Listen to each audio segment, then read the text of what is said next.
And it was a multi-agency, almost international investigation that clearly stated, and I'm going to only speak for myself, that no iota of evidence was found against me. Mr. Speaker, let me put it this way. I'm not a fool. I come from a family that is blessed with businesses. And I am thankful to Almighty for what I have. So number one, that investigation was concluded. Number two, Honorable Emasi, first term as governor, I was the greatest critic of the Jubilee administration. Had lots of personal altercation. They came after me in businesses, in many fronts. Don't you think for a minute, if I was involved in any illegal activity, I would have survived that regime? They would quickly have used it to, like they say, I remember, I'm sorry, Mr. Speaker, just indulge me a minute. I remember at that time, the president came to Mombasa and said, "Tutamalizana na huyu." They would have used it. So please, Kenyans, I want to assure you here today that I do clean business.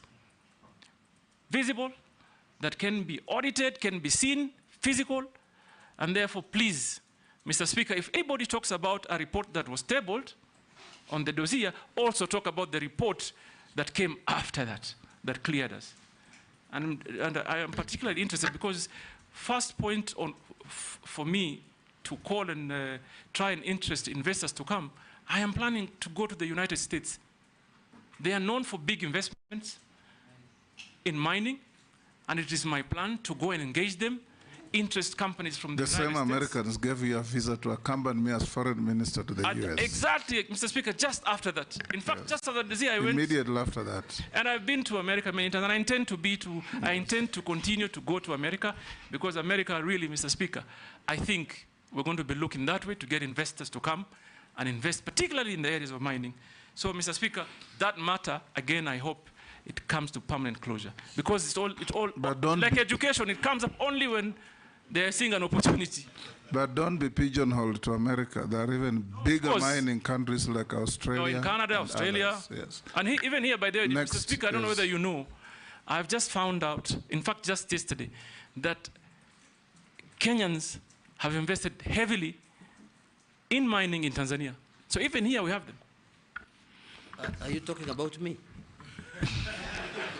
Daud Murugara, order nominee, no altercations with members. Daud Murugara, then Owen, in that order. Thank you, Mr. Speaker, sir. To the nominee, Honorable Joho,